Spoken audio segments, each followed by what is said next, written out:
আপনারা জানেন যে বর্তমানে ইসরায়েল এবং ইরানের মধ্যে কিন্তু যুদ্ধ চলছে এবং তাকে কিন্তু সাপোর্ট করছে একবারে ফ্রন্ট সাইড থেকে কিন্তু ইউএসএ। তো আজকের ভিডিওতে আমরা আলোচনা করব যে এই যে ওয়ার সিচুয়েশন চলছে এক্ষেত্রে আপনাদের ইনভেস্টরদের কি করা উচিত এবং কি করা উচিত নয়। আর এই যে মার্কেটের যে আমরা ভোলাটিলিটি দেখতে পাচ্ছি এর পিছনে রিজন কি আছে, বা এই ভোলাটিলিটি কতদিন চলতে পারে, বা এর অবস্থা আজকে যে অবস্থা আছে মার্কেটের, এটা কি সব দিন এরকমই থাকবে না পরে এটা চেঞ্জেস হবে, পুরো ডিটেলস থাকবে এই ভিডিওতে। তাই ভিডিওটি স্কিপ না করে অতি অবশ্যই শেষ পর্যন্ত কিন্তু ভিডিওতে থাকবে। তো চলুন আজকের ভিডিও আমরা শুরু করি। আমি বিশ্বজিৎ, এমফি সার্টিফাইড এমএফডি, আর আপনারা দেখছেন finsolution.com। এই চ্যানেলের মাধ্যমে পার্সোনাল ফাইন্যান্সের যে টপিকগুলো আছে সেই জটিল বিষয়বস্তুগুলিকে সহজ সরলভাবে আপনাদের কাছে পরিবেশন করি।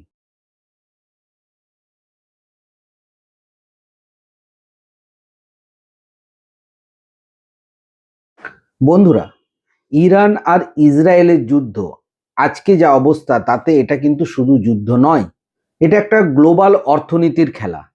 একদিকে ইউএসএ, আরেকদিকে টোটাল মিডল ইস্ট কান্ট্রি, একদিকে আমেরিকা, আরেকদিকে মিডল ইস্টের টেনশন, আর এর মাঝে ভারতীয় শেয়ার বাজার।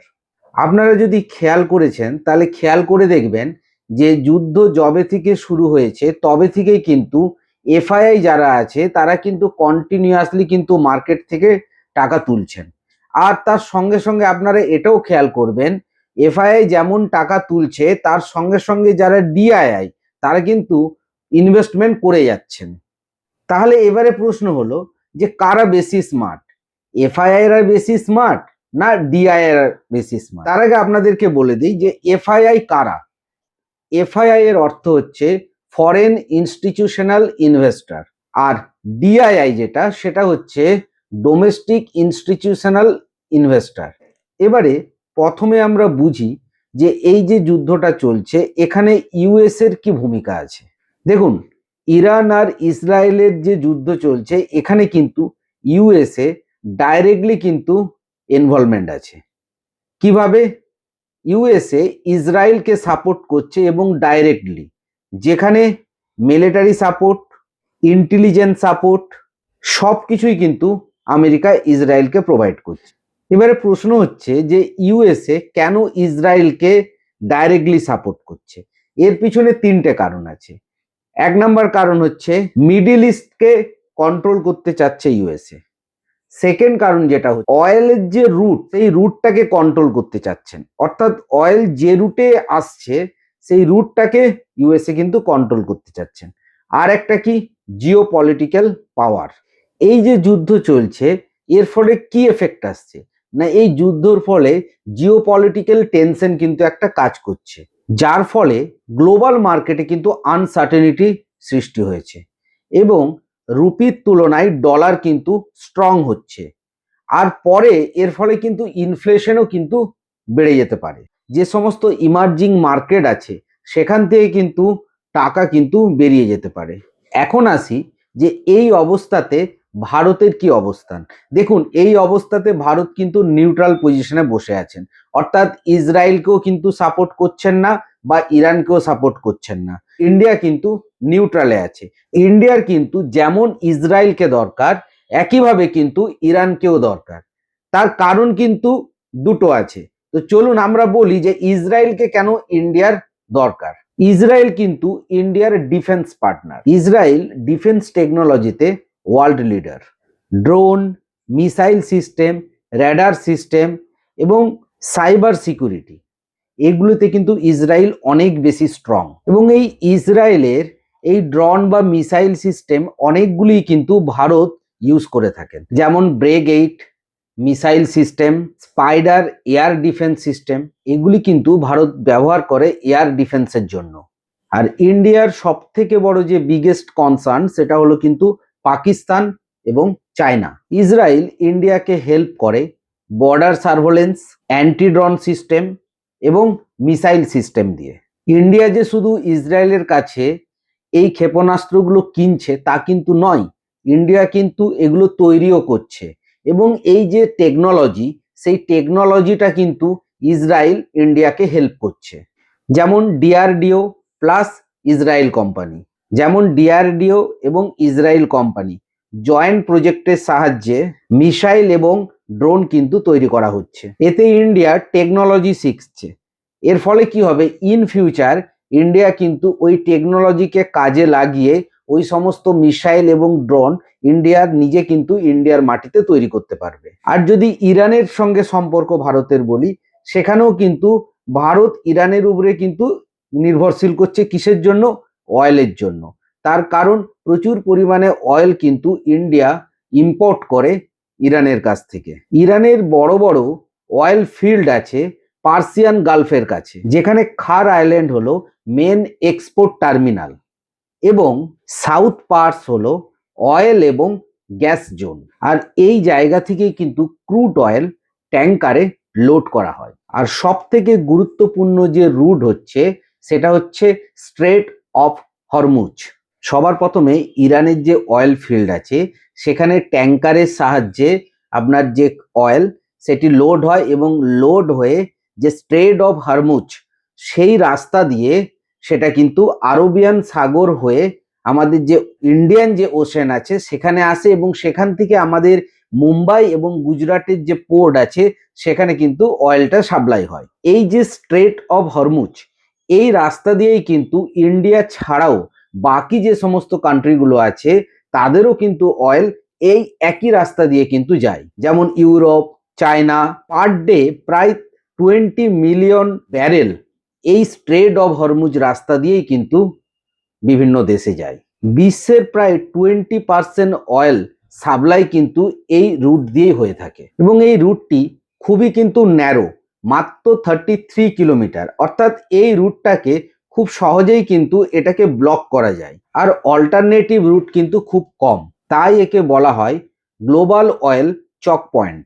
যুদ্ধ শুরু হওয়ার আগে ইন্ডিয়ার প্রায় 35 থেকে 40% অয়েল কিন্তু এই যে রুট এই রুট দিয়েই কিন্তু আসতো। কারেন্ট সিচুয়েশনে শিপ মুভমেন্ট শার্পলি কমে গেছে, অনেক ট্যাঙ্কার কিন্তু আটকে রয়ে গেছে। কিছু শিপকে ইরান কন্ট্রোল করে প্যাসেজ দিচ্ছে ঠিকই, কিন্তু আগে যে হারে এখানে শিপ আসতো বা যেভাবে স্মুথলি যে জাহাজগুলি আসতো সেটা কিন্তু এখন আসছে না, এই জিওপলিটিক্যাল টেনশনের জন্য বা এই যুদ্ধের জন্য। কিছু ক্ষেত্রে আবার টোল সিস্টেম চালু হয়েছে, এর ফলে অয়েল সাপ্লাই স্লো হয়েছে, প্রাইস দ্রুত বাড়ছে এবং গ্লোবাল টেনশন কিন্তু হাই হচ্ছে। কিছু অল্টারনেটিভ রুট আছে যেমন সৌদি পাইপলাইন এবং ইউএই পাইপলাইন, কিন্তু এই রুটে সাপ্লাই এত কম বা এই রুটে রিপ্লেসমেন্টের কোনো সুবিধা নেই। এর ফলে কিন্তু যে পরিমাণ অয়েলের আমাদের রিকোয়ারমেন্ট আছে সেই পরিমাণ আসছে না বা স্মুথ ভাবে কিন্তু আসছে না। তাই স্ট্রেট অফ হরমুজ যদি বন্ধ হয় তাহলে কিন্তু মার্কেটে গ্লোবাল ক্রাইসিস কিন্তু আসবে। এবার প্রশ্ন হলো যে এই যুদ্ধের ফলে যদি ইরান আপনার যে স্ট্রেট অফ হরমুজ এটাকে যদি বন্ধ করে দেয় বা যদি ধরুন দেখে দেখে শিপ ছাড়া হয়, সব দেশে যদি শিপ না ছাড়া হয় এবং যদি পুরো ওয়ার যদি থেমে যায় তাহলে তার এফেক্ট মার্কেটে কি ভাবে পড়বে চলুন সেই নিয়ে আমরা ডিসকাস করি। দেখুন এখন যা কারেন্ট সিচুয়েশন আছে, তো ক্ষেত্রে এই যে ধরুন প্রবলেম একটা চলছে ফর সাপ্লাই চেনের নিয়ে বা যুদ্ধ চলাকালীন, তো কি হতে পারে তার আমরা 3টা সিনারিও এখানে তুলে ধরবো আপনাদেরকে। তো ফার্স্ট সিনারিও যেটা আমি বলবো সেটা কি, যে ধরুন এরকম ঘটনা ঘটলো যে আপনার টোটাল যুদ্ধ থেমে গেল এবং যে স্ট্রেট অফ হরমুজ সেটিকে সম্পূর্ণভাবে খুলে দেওয়া হলো। তো সেক্ষেত্রে কি হতে পারে, যেই মুহূর্তে আপনার এই স্ট্রেট অফ হরমুজকে টোটালি ওপেন করে দেওয়া হবে প্রত্যেকটা দেশের জন্য, সঙ্গে সঙ্গে যে ক্রুড অয়েলের যে প্রাইস আছে সেটা কিন্তু সঙ্গে সঙ্গে স্টেবল হয়ে যাবে। অর্থাৎ ব্যারেল পিছু 70 থেকে 90 যে ইউএস ডলার তাতে কিন্তু ঘোরাফেরা করবে। যে ইনফ্লেশন আছে গ্লোবাল ইনফ্লেশন কিন্তু আপনার স্টেবলে চলে আসবে। আর সেন্সেক্স বা নিফটি অর্থাৎ আমাদের ইন্ডিয়ান মার্কেটে যে মেন যে দুটো আমাদের ইন্ডেক্স আছে নিফটি 50 এবং সেন্সেক্স, এগুলোর মধ্যেও কিন্তু ধীরে ধীরে স্টেবিলিটি চলে আসবে আর মার্কেটে ভোলাটিলিটি কিন্তু আস্তে আস্তে কমতে থাকবে যদি রুটকে ওপেন করে দেওয়া হয়। ইরান এবং ইসরায়েলের মধ্যে যদি কোনো সন্ধি স্থাপিত হয় এবং কোনো প্রকার মিসাইল আক্রমণ যদি আর না হয়, তাহলে কিন্তু মার্কেট আস্তে আস্তে স্টেবল হয়ে যাবে। আর ক্রুড অয়েলের যে প্রাইস, সেই প্রাইস আপনার এভারেজ যেটা থাকে ইউএসডি 70 থেকে $90 মধ্যে পার ব্যারেল যদি হয়ে যায়, তাহলে কিন্তু স্টেবল থাকবে। প্লাস আপনার ইনফ্লেশন সেটাও কিন্তু কন্ট্রোলে চলে আসবে এবং এর ফলে রুপিও স্টেবল হয়ে যাবে, 82 থেকে 83 টাকাতে চলে আসবে। এর ফলে কিন্তু মার্কেটও আপনার ধীরে ধীরে আস্তে আস্তে স্টেবল হয়ে যাবে। এবার আমরা আলোচনা করব সিনারিও 2। সিনারিও 2তে কি হতে পারে, যে ধরুন কিছুটা ব্লক রইলো এবং কিছুটা ওপেন করে দেওয়া হলো, অর্থাৎ পার্সিয়ালি ওপেন করে দেওয়া হলো। হয়তো ইরান কি করলো যে না, আমেরিকা এবং ইসরায়েল এদেরকে হয়তো তেল দিল না, বা ওই সমস্ত দেশে যদি শিপ যাচ্ছে তো সেই শিপগুলোকে হয়তো বোম্বারিং করলো, বা ধরুন সেই শিপগুলোকে নষ্ট করে দিল, এরকম সিচুয়েশন যদি হয়। আর বাকি দেশগুলোকে যদি আপনার অয়েল সাপ্লাইতে যদি কোনো প্রবলেম ক্রিয়েট না করে ইরান, অর্থাৎ পার্সিয়ালি যদি আপনার সাপ্লাই চেন থাকে, সেক্ষেত্রে কিন্তু মার্কেটে ভোলাটিলিটি থাকবে। আর কি বলুন তো, সেক্ষেত্রে আপনার যে ক্রুড অয়েল, সেই ক্রুড অয়েলের প্রাইসও কিন্তু আপনার বাড়বে এবং তার প্রাইস কিন্তু আপনার ব্যারেল পিছু 90 থেকে 120 ইউএস ডলারে চলে আসবে। আর ইনফ্লেশনও কিন্তু আপনার আস্তে আস্তে আস্তে আস্তে বাড়বে। রুপি দুর্বল হবে, 85 থেকে 90 টাকাতে চলে আসবে। আর নিফটি এবং সেন্সেক্সের মধ্যেও কিন্তু ভোলাটিলিটি থাকবে। যখনই কোনো গুড নিউজ আসবে তখনই দেখবেন মার্কেট উঠে যাবে বা 2-3 দিন মার্কেটে র্যালি দেবে। আবার যখন কোনো কিছু মিসাইল আক্রমণ হবে বা কোনো কিছু ব্যাড নিউজ আসবে, মার্কেট কিন্তু আবার পড়বে। তো যদি এরকম পার্সিয়ালি যদি ওপেন করা থাকে, তাহলে কিন্তু মার্কেটে ভোলাটিলিটি আপনারা দেখতে পাবেন। সব থেকে খারাপ অবস্থা সিনারিও 3, যদি টোটালি ব্লক করে দেয়, তখন কি হবে? তখন কিন্তু মার্কেটে গ্লোবাল ক্রাইসিস চলে আসবে এবং মার্কেটে গ্লোবাল ইনফ্লেশন চলে আসবে। এর ফলে কিন্তু আর প্যানিক সেল হবে না, দেখা যাবে মার্কেটে কিন্তু স্লোডাউন আসবে এবং মার্কেটে বড় রকমের একটা ক্র্যাশ আসবে। তখন দেখবেন যে আপনার যে ক্রুড অয়েলের প্রাইস, সেই প্রাইস হয়তো 150 থেকে 200 ইউএসডি ডলারে পৌঁছে যাবে। যে ডলার প্রাইস, অর্থাৎ যে রুপি আমাদের, সেই রুপি কিন্তু উইক হয়ে যাবে। রুপির প্রাইস ডলারের সাপেক্ষে হয়তো 100 টাচ করে যাবে এবং প্রচুর পরিমাণে কিন্তু মার্কেটে প্যানিক সেল আসবে, যার ফলে কিন্তু মার্কেট ক্র্যাশ করবে। এবং সেক্ষেত্রে হয়তো এমন হতে পারে যে নিফটি আপনার 20,000-এর ঘরও টাচ করে নিচে নেমে যেতে পারে। অর্থাৎ 15 থেকে 20% কিন্তু কারেন্ট পজিশনের থেকে নিফটিতে কারেকশন আসবে এবং সেন্সেক্সের ক্ষেত্রেও কিন্তু সেই রেশিওটা প্রায় 15 থেকে 20% আসবে। এবং এক্ষেত্রে আপনার যে সমস্ত রং কোম্পানিগুলি আছে, বা ধরুন এফএমসিজি, বা ধরুন আপনার এভিয়েশন সেক্টর, সেইগুলোর ক্ষেত্রে কিন্তু এটা নেগেটিভ। তারই ঠিক অপোজিটে ধরুন অয়েল কোম্পানিগুলোর ক্ষেত্রে তখন কিন্তু পজিটিভ হবে এবং সেটা কিন্তু মার্কেটের জন্য খুবই খারাপ অবস্থা। তো বর্তমান সিচুয়েশন কিন্তু সেই অবস্থায় নেই। বর্তমান সিচুয়েশন যদি ধরা হয়, তাহলে কিন্তু পার্সিয়ালি আমরা ব্লক বলতে পারি। অর্থাৎ আমরা তাও কিছুটা অংশে ভালো জায়গাতে আছি, যে আমাদের যে ইন্ডিয়ান যে শিপগুলো, সেগুলোকে কিন্তু ইরান আটকাচ্ছে না বা নষ্ট করে দিচ্ছে না। কিন্তু যখন গ্লোবালি টোটাল সাপ্লাই চেন যখন আটকাবে, তখন কিন্তু তার এফেক্ট কিন্তু ইন্ডিয়ান মার্কেটেও পড়বে এবং এখন যে মার্কেটে ভোলাটিলিটিটা দেখছেন, সেটা কিন্তু ওর জন্যই হচ্ছে।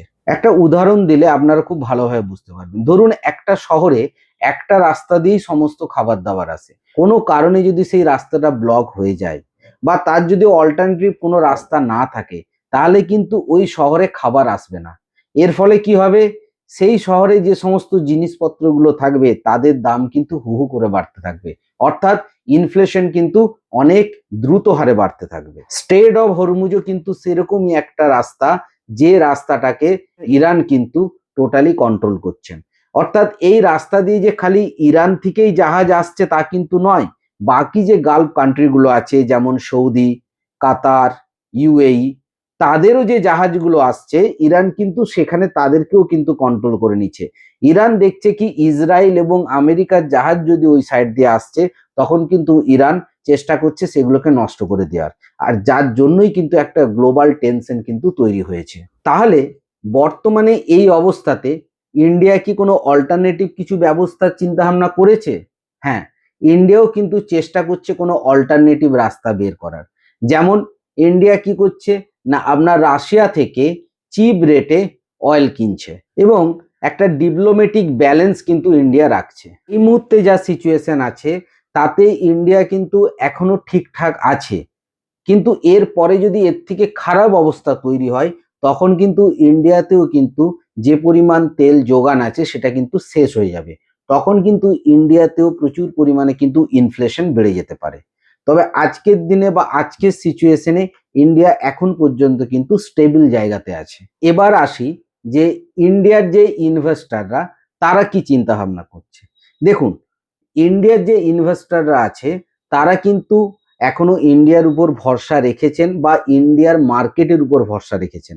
তার কারণ তারা জানেন যে ইন্ডিয়ান ইকোনমি কিন্তু একটা স্টেবল ইকোনমি, তাই লং টার্মের জন্য টাকা কিন্তু ইন্ডিয়াতেই হবে। যুদ্ধ শুরু হওয়ার পর থেকেই এফআইআইরা অর্থাৎ ফরেন ইনস্টিটিউশনাল ইনভেস্টররা ইন্ডিয়ার মার্কেট থেকে প্রায় 45 থেকে 50 হাজার কোটি টাকা কিন্তু তুলে নিয়েছেন তাদের স্টক সেল করে।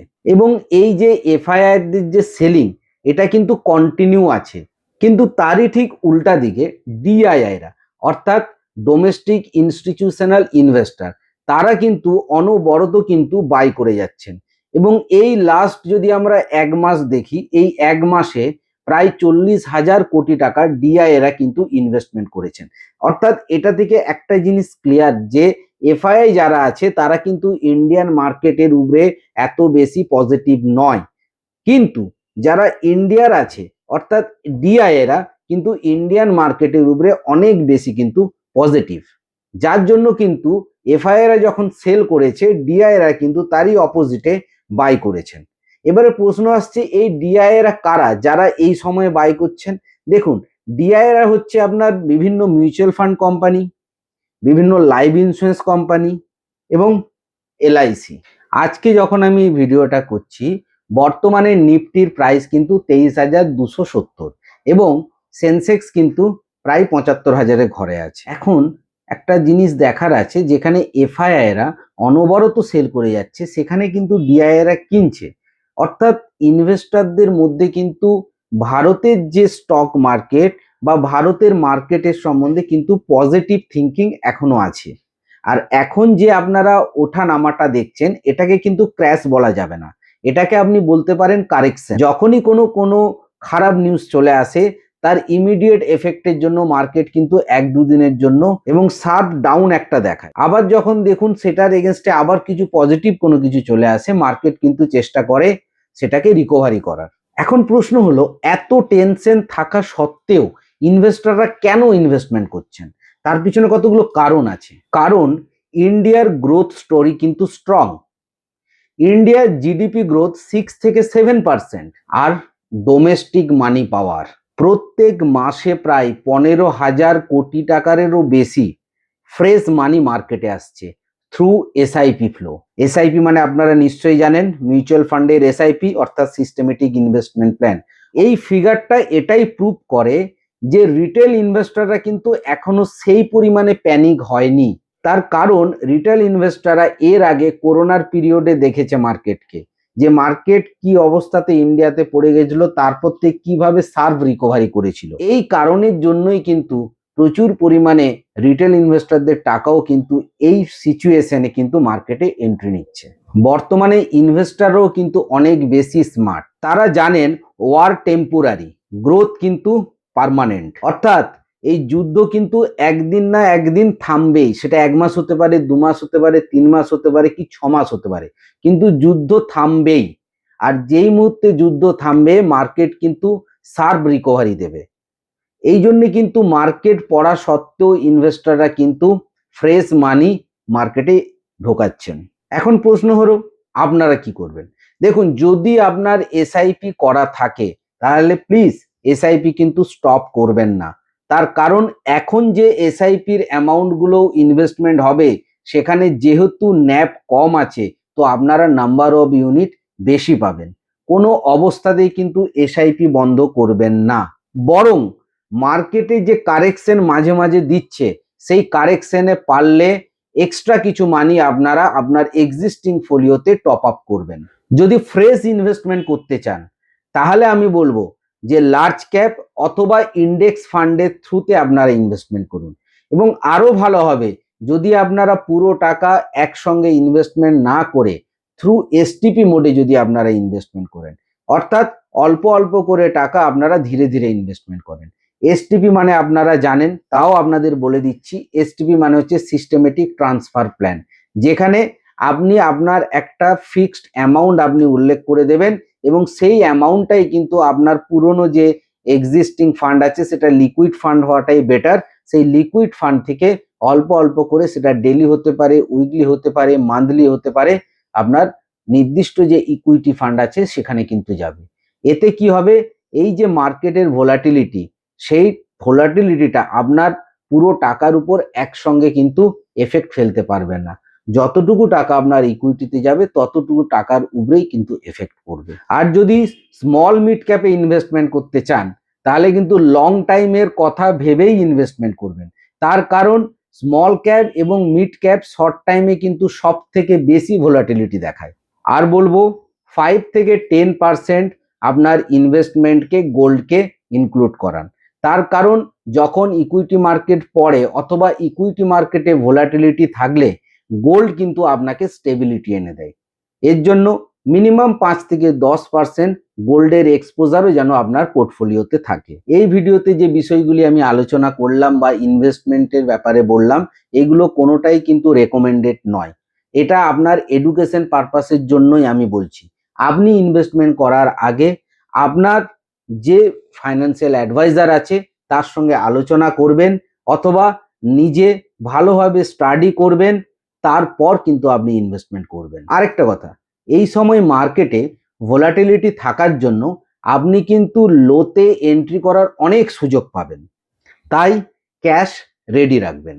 বড় কারেকশন হলে অবশ্যই ইনভেস্টমেন্ট করবেন। এফআইআইরা বেরোচ্ছে মানে মার্কেট কিন্তু শেষ নয়। ডিআইআইরা বাইং করছে, তার মানে মার্কেটে কিন্তু কনফিডেন্স আছে। আপনি যদি লং টার্ম ইনভেস্টর হন তাহলে এই সময়টাই কিন্তু আপনার জন্য গোল্ডেন পিরিয়ড। তার কারণ মার্কেট কিন্তু বাড়ে, পড়া মার্কেটটা পাওয়াই কিন্তু সব থেকে বড় হচ্ছে বিষয়। যত নিচে বা যত আপনি কম রেটে আপনি ধরতে পারবেন, আপনার প্রফিট করার চান্স তত গুণ কিন্তু বেড়ে যায়। আর এই সময় যদি আপনি এন্ট্রি নিতে পারেন, আপনি যে কোনো মিউচুয়াল ফান্ডের যে ন্যাব আছে আপনি প্রায় 10 থেকে 15% কিন্তু আপনি ডাউনে ধরতে পারবেন। এর ফলে যখন মার্কেট রিকভারি করবে, আপনি কিন্তু অন্যান্য যে ইনভেস্টর আছে তার কাছ থেকে কিন্তু আপনি 10 থেকে 15% এক্সট্রা রিটার্ন পাওয়ার কিন্তু আপনি সুযোগ পাবেন। তো আজকের ভিডিও এখানেই শেষ করছি। ভিডিওটি যদি ইনফরমেটিভ মনে হয় তাহলে একটা লাইক করে দেবেন আর কমেন্টে একটা থ্যাংক ইউ লিখে দেবেন, দিতে আমার ভালো লাগবে। আর চ্যানেলে নতুন হলে অবশ্যই চ্যানেলটিকে সাবস্ক্রাইব করে দেবেন। আজকের জন্য এখানেই শেষ করলাম। ভালো থাকবেন, সুস্থ থাকবেন।